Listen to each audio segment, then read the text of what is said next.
Jody here, and welcome back to my channel. And if you're new here on my channel, I talk about Broadway books and television, and in today's video I'm going to be giving a spoiler-free review on the latest book that I've read. So as per usual in my spoiler-free reviews, I go over certain things, like always, such as what the book is about, if I've read from this author before or not, my thoughts on the book, my star rating, and if this is a book I would recommend reading. So without any further ado, let's get on to today's spoiler-free book review, and that would be for the book The Resort by Sara Ochs. So The Resort is about Cass, who moved to the island of Thailand a few years ago in search of a place to start over. A place where she could reinvent herself, leave her old life behind, and never look back. After a few years of living on the island, Cass has managed to do just that. She works at the famous Khoi San Resort as a scuba diver instructor, found love, made amazing friends, and most importantly of all, feels safe in a place that she can finally call home. But in the blink of an eye, Cass finds herself in danger of losing everything when someone at the resort is found dead under mysterious circumstances. Shortly after that, Cass receives a note from an anonymous sender revealing that they know who she really is. Cass starts to feel the walls of her old life closing in on her, her worst fears finally coming true. Someone out there has found her, the real her. Cass isn't sure what this person wants, but whatever it is, she isn't willing to let her new life in paradise go down without a fight.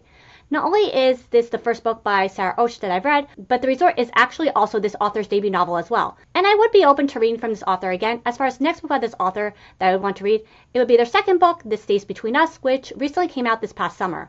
So now for my thoughts on The Resort.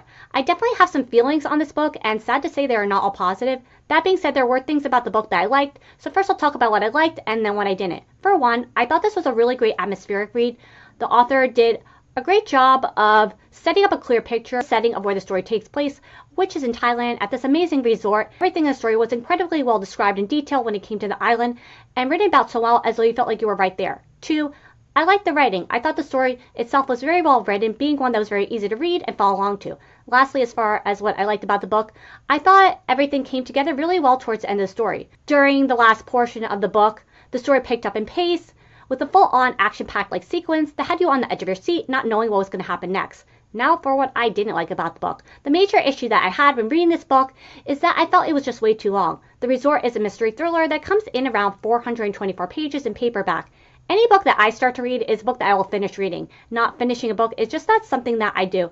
This book, though, is the closest I've come to DNFing a book. The book being much longer than it needed to be, the story dragged on and on and on, continuing to go in a cycle of circles for the majority of the story. The twists and turns in the book were good. The shock value or surprise of them was quickly deflated after they were revealed because a twist or turn would happen, and then the story would drag on and on and on, where nothing would happen again for a good while, and the cycle that continued within the story until the end of the book. So despite the twists and turns being good, they completely ended up losing their value thanks to the book being unnecessarily longer than it needed to be. So those are my thoughts on the book, both the good and the bad, and now for my star rating. There were things about the book that I liked. I couldn't overlook the fact that I didn't love my reading experience with this book, which ultimately stemmed from how I felt the book was just way too long. I didn't think this was a horrible book or a bad book. I actually thought it was a good book, but it could have been so much better had it just been shorter. This book had so much potential to be an amazing edge of your seat, can't put this book down mystery thriller, but that potential at the end of the day ended up being completely squandered thanks to the book being much longer than it needed to be. So that was what I kept in the forefront of my mind when factoring my star rating. With all that being said, my star rating for The Resort was 3.75 stars. Before I get to my recommendation, I just wanted to say that I will never not recommend a book just because I don't love absolutely everything about it. Because like I've said on my channel before now, several times now, we all have our own opinions, and what I like you might not, and vice versa. So if the story sounds interesting to you, I still encourage you to pick up the book and give it a read. Now for my recommendation, which is that I would say if you're looking for a really great atmospheric book to read by the pool or at the beach that has similar vibes to the television series The White Lotus, I would highly recommend The Resort by Sara Ochs. I would also add, along with my recommendation, to just have some patience with this book when reading it, because it is a good book, but because it is on the long side, you might feel discouraged from finishing it. So yeah, that's going to be it for today. Thank you so very much for watching. I hope I helped you discover a new book today along the way as well. And until next time, bye.